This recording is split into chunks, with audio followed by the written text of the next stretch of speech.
নমস্কার বন্ধুরা, আজ আবার একটা ভিডিও নিয়ে হাজির।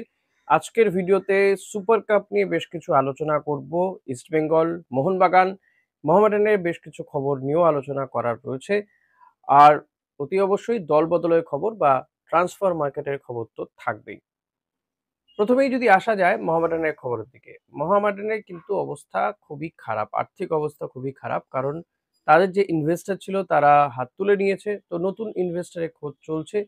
ফুটবলারদের মাইনে তো বাকি ছিলই, প্রায় ৫ মাস মাইনে বাকি রয়েছে। পাশাপাশি ক্রিকেটাররা তারাও কিন্তু মাইনে পাচ্ছেন না, তারা বিক্ষোভ দেখিয়েছেন। ফুটবলাররা তারা কথা বলেছেন কর্তাদের সঙ্গে এবং তারা বলছেন অন্তত ১ মাসের বেতন দেওয়া হোক আর অ্যালায়েন্স দিয়ে দেওয়া হোক, তাহলেই তারা কিন্তু সুপার কাপের প্রস্তুতির জন্য মাঠে নামতে পারে। মনে রাখবেন এই মোহামেডানের যে ডামাডোল চলছে, আর্থিক পরিস্থিতি যে খারাপ, তার জেরে কিন্তু শুধুমাত্র যে ঘরের প্লেয়াররা অর্থাৎ দেশীয় ফুটবলাররা সাফার করছে তা না, বিদেশিরাও সাফার করছে। ফলত এই সমস্ত বিদেশিদের আগামী দিনে ধরে রাখা আদৌ কি সম্ভব হবে মোহামেডানের কাছে? নাকি একের পর এক বিদেশি অন্যান্য দলে ছিটকে চলে যাবে? ফলত পরবর্তী আইএসএল এ মোহামেডান খেলবে কিনা সেটা নিয়েও একটা অনিশ্চয়তা রয়েছে।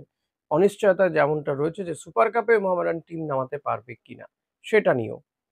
তো এই অবস্থায় আশা করব বাংলার একটা ফুটবল দল সেখানে একজন ভালো কোনো ইনভেস্টর তারা খুঁজে পাক এবং অতি দ্রুত তাদের এই সমস্যাটা মেটাক। কারণ মোহামেডান ক্লাব বাংলার শুধু নয়, গোটা দেশের জন্য একটা এমন ক্লাব, সাপোর্ট বেস টিম, যাদের কিন্তু গোটা দেশেই সমর্থক রয়েছে, বিদেশেও সমর্থকরা রয়েছেন। তো এহেন ফুটবল ক্লাবের যে একটা ঐতিহ্য, সেই ঐতিহ্য এভাবে আ ভুলুণ্ঠিত হবে সেটা দেখতে ভালো লাগে না, ফুটবলের জন্যই ভালো নয়। এবার আসা যাক মোহনবাগানের খবরের দিকে। মোহনবাগানের তো এমনিতেই তারা ডাবল করার পথে রয়েছে। ফাইনাল খেলতে নামবে শনিবার দিন ১২ তারিখে বেঙ্গালুরু এফসির বিরুদ্ধে তাদের এই ফাইনাল। ইতিমধ্যেই তারা আইএসএল তাদের লিগ শিল্ড চ্যাম্পিয়ন হয়ে গিয়েছে। এবার আইএসএল ট্রফিটা ঘরে তোলার অপেক্ষা। সেই ডুয়েলের অপেক্ষায় বা ডাবলের অপেক্ষায় তারা নামবে। ঘরের মাঠে নামবে বলা যেতে পারে। যদিও এটা অ্যাজ সাচ ঘরের বা হোম ম্যাচ নয়। কিন্তু যেহেতু আইএসএল এ মোহনবাগান এবং বেঙ্গালুরু এফসির মধ্যে সবচেয়ে বেশি পয়েন্ট বা সবচেয়ে বেশি ম্যাচ জেতা মোহনবাগানের, তো তারাই চুজ করার একটা জায়গা পেয়েছিল। সব মিলিয়ে কিন্তু এই যুবভারতী ক্রীড়াঙ্গনে ফাইনাল হওয়াতে অ্যাডভান্টেজ মোহনবাগান, এটা আর বলে রাখার অপেক্ষা রাখে না। এফএসডিএল এই ম্যাচের আয়োজন করেছে।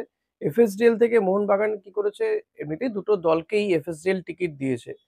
কিন্তু আরো বেশ কিছু টিকিট মোহনবাগান কিনে নিয়েছে। কিনে নিয়ে তারা তাদের সমর্থকদের দেবে। এখন মোহনবাগানের কিছু সমর্থকদের কাছে কিন্তু এটা একটা আ কি বলবো, এমন ডুয়েল হতে চলেছে যেখানে তারা সুনীল ছেত্রীকে, বিশেষ করে সুব্রত ভট্টাচার্যের মতন প্রাক্তনীরা, তারা তাদের জামাইকে সমর্থন করবে নাকি তার প্রিয় দলকে সমর্থন করবে সেটা নিয়ে একটা দোটানা রয়েছে। তো এই বিষয়গুলো অনেকের ক্ষেত্রেই রয়েছে। অনেকেরই সুনীল ছেত্রীর প্রতি একটা সহানুভূতি রয়েছে, একটা মানে ভালো লাগার জায়গা রয়েছে। তো সেই জায়গায় সুনীল ছেত্রী নাকি মোহনবাগান? তবে মোহনবাগানের যে সমর্থকরা রয়েছেন তারা মোহনবাগানকেই সমর্থন করবেন। এটা নিয়ে আর দ্বিমত থাকার জায়গা নেই। হয়তো কিছুটা ফিলিংস থাকতে পারে সুনীল ছেত্রীর জন্য। ঘরের মাঠে ম্যাচ হওয়াতে মোহনবাগান অ্যাডভান্টেজ পজিশনে, প্রচুর দর্শককে তারা মাঠে ডাকছেন, আহ্বান করছেন এবং তারা টিকিটও সেখান থেকেই তাদেরকে কিনতে হবে। ফলত টিকিটের দাম কিছুটা হয়তো বেশি হতে পারে। ১২ তারিখের এই ম্যাচকে ঘিরে ইতিমধ্যে দুটো দলের মধ্যেই যথেষ্ট একটা আগে থেকেই বলা যেতে পারে যে লড়াই, সেই লড়াই একটা শুরু হয়েছে। খুব স্বাভাবিকভাবেই বেঙ্গালুরু এফসি তারা একটা সময় ফর্মের ধারে কাছে ছিল না। আবার তারা ফর্মে ফিরেছে, ভালো খেলছে। সেমিফাইনাল, দুটো সেমিফাইনালে তারা ভালো খেলেছে। এরপরে তারা আসছে মোহনবাগানের মুখোমুখি হতে সুনীল ছেত্রীরা। সুনীল ছেত্রী যদি জিতে যায়, তো নিঃসন্দেহে সুনীল ছেত্রীর জন্য এই বয়সে এসেও একটা ট্রফি জেতাটা বড় পাওনা হবে। অপরদিকে মোহনবাগানের সামনে ডাবল করার সুযোগ। মোহনবাগান অধিনায়ক শুভাশিস, তার কাছে একটা বড় পাওনা হতে চলেছে নিঃসন্দেহে। তিনি মোহনবাগানের ক্যাপ্টেন হওয়ার পরে কিন্তু মোহনবাগান টিমটার একটা অন্যরকম চেহারা। যদিও ক্যাপ্টেনের থেকে বড় কথা হচ্ছে যে টিম কম্বিনেশন যেভাবে মোহনবাগান গড়ে তুলেছে সেটার একটা সুফল এবং এই টিম পেলে যেকোনো কোচই ভালো কিছু করতে পারে। এটা নিয়ে আর হোসে মলিনার কৃতিত্ব থেকে আমি বলব যে টিম গঠনটা একটা ভালো হয়েছে সেই কারণেই। এত ভালো ফলাফল তারা পাচ্ছে। সুপার কাপ এবং ইস্ট বেঙ্গলের খবরের দিকে নজর রাখা যাক। সুপার কাপের যে ফিক্সচার সেটা আপনাদের সামনে ইতিমধ্যেই তুলে ধরেছিলাম আমি। তাতে ৩ টে টিমের নাম দেওয়া হয়নি। কারণ তারা আই লিগ খেলছিল তখনও এবং I league champion runners 3rd পজিশনে যারা থাকবে তাদের সঙ্গেই এদিকে আর খেলা হওয়া উচিত ছিল বা তেমনই ফিক্সচার ছিল। এবার কিন্তু এই ফিক্সচারটা কমপ্লিট হয়ে গিয়েছে। কে বা কারা কার বিরুদ্ধে খেলবে অর্থাৎ মোহনবাগানের বিরুদ্ধে কারা খেলবে, বেঙ্গালুরু এফসির বিরুদ্ধে কারা খেলবে এবং এফসি গোয়ার বিরুদ্ধে কারা খেলবে সেটা ঠিক হয়ে গিয়েছে। যদিও আই লিগের চ্যাম্পিয়নকে সেটা এখনো পর্যন্ত ঘোষিত নয়। কারণ আপিল কমিটির কাছে বেশ কিছু আপিল করা হয়েছিল। শৃঙ্খলা রক্ষা কমিটি একরকম সিদ্ধান্ত নিয়েছে, সেটা আবার আপিল কমিটিতে গিয়েছে। তো এই নিয়ে একটা কিন্তু ডামাডোল রয়েছে। চার্চিল ব্রাদার্স নাকি ইন্টাকাশি কে হবে চ্যাম্পিয়ন সেটা এখনো পর্যন্ত ডিসাইড নয়। ইন বিটুইন ফেডারেশন কি করেছে, এই 3 টে টিমের মধ্যে একটা ড্র করেছে। লটারিতে ঠিক হয়ে গিয়েছে যে মোহনবাগানের প্রতিপক্ষ হতে চলেছে চার্চিল ব্রাদার্স। চার্চিল ব্রাদার্সের বিরুদ্ধে মোহনবাগান নামবে। হয়তো একটা ভালো ডুয়েল দেখতে পারবো ওইখানেও কিন্তু সুপার কাপের ফার্স্ট ম্যাচেও। কারণ চার্চিলের সঙ্গে মোহনবাগানের বরাবরই একটা বেশ ভালো লড়াই হয়। আগেও যখন আইএসএল ছিল না তখনও কিন্তু আই লিগে মোহনবাগান চার্চিল ব্রাদার্সের মধ্যে অসম্ভব একটা ভালো লড়াই ছিল। তো সেই লড়াই আমরা দেখতে পারবো। যেমন লড়াই দেখতে পারবো কেরালা ব্লাস্টার্সের সঙ্গে ইস্ট বেঙ্গলের। সেখানে সবকিছু যদি ঠিকঠাক থাকে তাহলে ইস্ট বেঙ্গলের পাল্লা ভারী থাকবে। এটা অস্বীকার করার জায়গা নেই। তবে হ্যাঁ, 20 তারিখে ইস্ট বেঙ্গলের যে ম্যাচ রয়েছে সেই ম্যাচটা হবে বিকেল 4:30 সময়। উড়িষ্যাতে 4:30 সময় প্রবল গরম। এখানেই যা গরম বুঝতে পারছেন। উড়িষ্যাতে যে কি অবস্থা থাকবে সেটা আর বলে রাখার অপেক্ষা রাখে না। তো আমরা দেখছিলাম ইস্ট বেঙ্গল সন্ধ্যের দিকে প্র্যাকটিস করছে। আমি তো মানে আমার অনুরোধ থাকবে অস্কার ব্রুজো নিঃসন্দেহে তিনি অভিজ্ঞ লোক, সবটাই জানেন তারা প্রত্যেকেই। তবুও বলব যদি বিকেলের দিকে প্র্যাকটিস করা যায় তাহলে মনে হয় কিছুটা অন্তত হ্যাবিচুয়েট হওয়ারও একটা সুযোগ পাবেন ফুটবলাররা। আরেকটা খবর পাওয়া যাচ্ছে যে ইস্টবেঙ্গল কেরালা ব্লাস্টার্সের বিরুদ্ধে নামার আগে তারা একটা প্রস্তুতি ম্যাচ খেলতে চাইছে। কারণ তারা তো এই মুহূর্তে আ প্র্যাকটিস করছে, প্রিপারেশনের মধ্যে দিয়ে যাচ্ছে, সুপার কাপের প্রস্তুতি চলছে। তো এই প্রস্তুতির মধ্যেই তারা একটা ম্যাচ খেলতে নামবে 13ই এপ্রিল তারা ম্যাচ খেলবে চেন্নাই এফসির বিরুদ্ধে।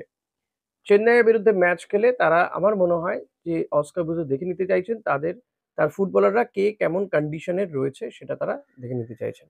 এবার সুপার কাপে কিন্তু ৬ জন বিদেশিকেই খেলানো যাবে, যেটা গতবারও ছিল ৬ জন বিদেশিকে খেলানো গিয়েছিল। তবে গতবার অন্য কোনো কারণে দেয়া হয়েছিল ৬ জন বিদেশিকে খেলার অনুমতি দেওয়া হয়েছিল। কারণ সেই সময় জাতীয় দলে খেলা ছিল, আইএসএল ও চলছিল।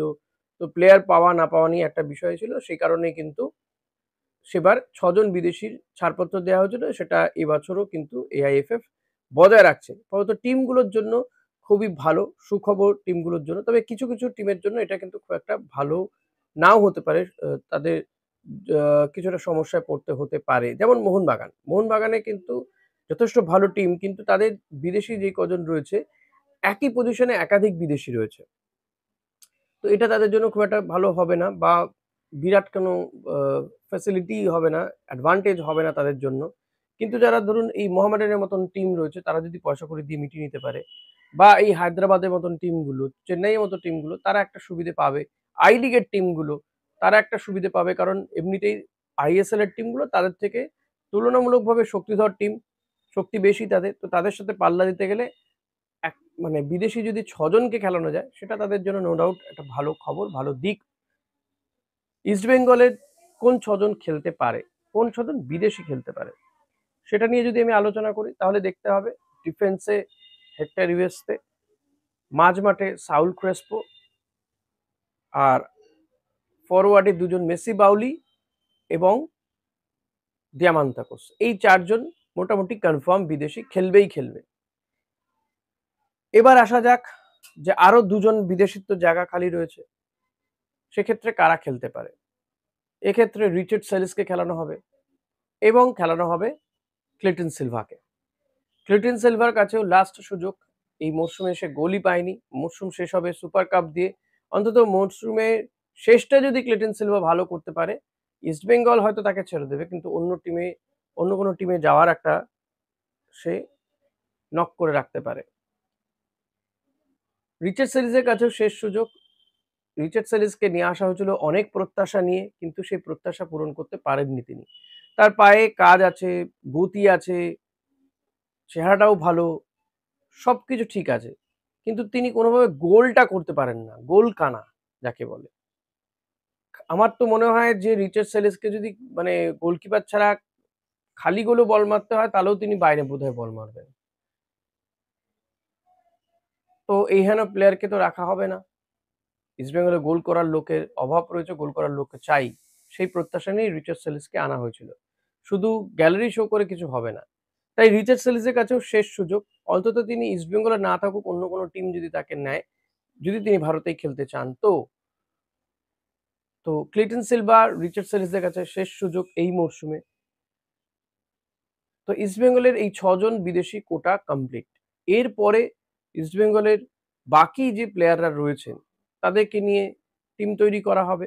মানে ৬ জন আরো ৫ জন দেশীয় ফুটবলার। তার মধ্যে প্রভসু খান গিল একজন, আনোয়ার আলী ২ জন। আনোয়ার আলী আর হেক্টর ইউএসএ সেন্টার ব্যাকে খেলবেন।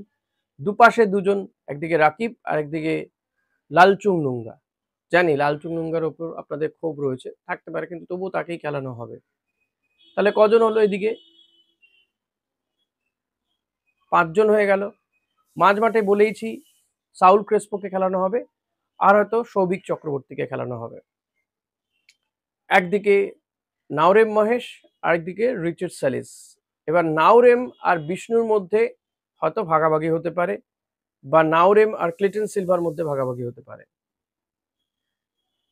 তাহলে দেখা গেল নাওরেম,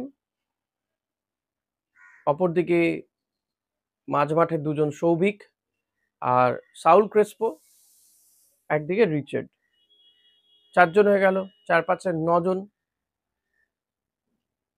আর আপ ফ্রন্টে রয়ে গেল ২ জন, মেসি বাউলি, দিয়ামান্তাকোস। এবার যদি এমনটা হয় যে ক্লিটন সিলভাকে খেলাতে হবে বা খেলাবে, সেটা তারা কিভাবে খেলাবে এটা তো অস্কার বুজো কিভাবে তিনি টিম তৈরি করবেন সেটা তার উপর। আমার মনে হয় এই টিমটাই হয়তো ফার্স্ট 11 হতে পারে। আবার বলে দিই যারা দেখছেন তাদের জন্য, যদি বুঝতে কোথাও অসুবিধা হয়, গোলে প্রভসু খান গিল, সেন্টার ব্যাকে হেক্টর ইউএসএ, আনোয়ার আলী, একদিকে লালচুং নুঙ্গা, অপরদিকে মোহাম্মদ রাকিব। হয়ে গেল ৫ জন। মাঝ মাঠে সৌভিক চক্রবর্তী, সাউল ক্রেসপো, ৫-২ ৭ জন। অপরদিকে একদিকে রিচার্ড সেলিস আর একদিকে নাওরে মহেশ, ৭ আর ২ ৯ জন। ওপরে ২ জন মেসি বাউলি, দিয়ামান্তাকোস। এটা ছাড়া আর কোনো উপায় নেই। আর যদি সত্যিই দেখা যায় যে ক্লিটন সিলভাকে খেলানো হবে, তাহলে কিন্তু এই যে দেশীয় ফুটবলাররা রয়েছে তাদের মধ্যে একজনকে বসতে হবে। অর্থাৎ সৌভিক চক্রবর্তীকেই হয়তো বসতে হতে পারে। সেক্ষেত্রে হয়তো ক্লিটন সিলভাকে একটু মাঝমাঠের ওপর দিকে খেলানো হবে। মাঝমাঠ আর ফরওয়ার্ডের মধ্যে একটা সংযোগকারী অবস্থানের মধ্যে রাখা হবে। একটু নিচের থেকে খেলবেন সাউল ক্রেসপো। এর পরবর্তীতে হয়তো কিছু চেঞ্জ হতে পারে। এরকম টিম কম্বিনেশনই হওয়ার সম্ভাবনা বলে আমার মনে হচ্ছে। আপনাদের কি মনে হচ্ছে সেটা অতি অবশ্যই কমেন্ট করে জানাবেন। আজকের ভিডিও এই পর্যন্তই। ভিডিওটা একটু বড় হয়ে গেল। তো আমি চেষ্টা করছি এখন ভিডিও ছোট করার, কিন্তু এই ভিডিওটা একটু বড় হয়ে গেল, অনেকগুলো ইনফরমেশন দেওয়ার ছিল তাই। তো ভিডিওটা ভালো লাগলে লাইক, কমেন্ট, শেয়ার করবেন। চ্যানেলে নতুন হলে সাবস্ক্রাইব করতে ভুলবেন না প্লিজ। Thank you.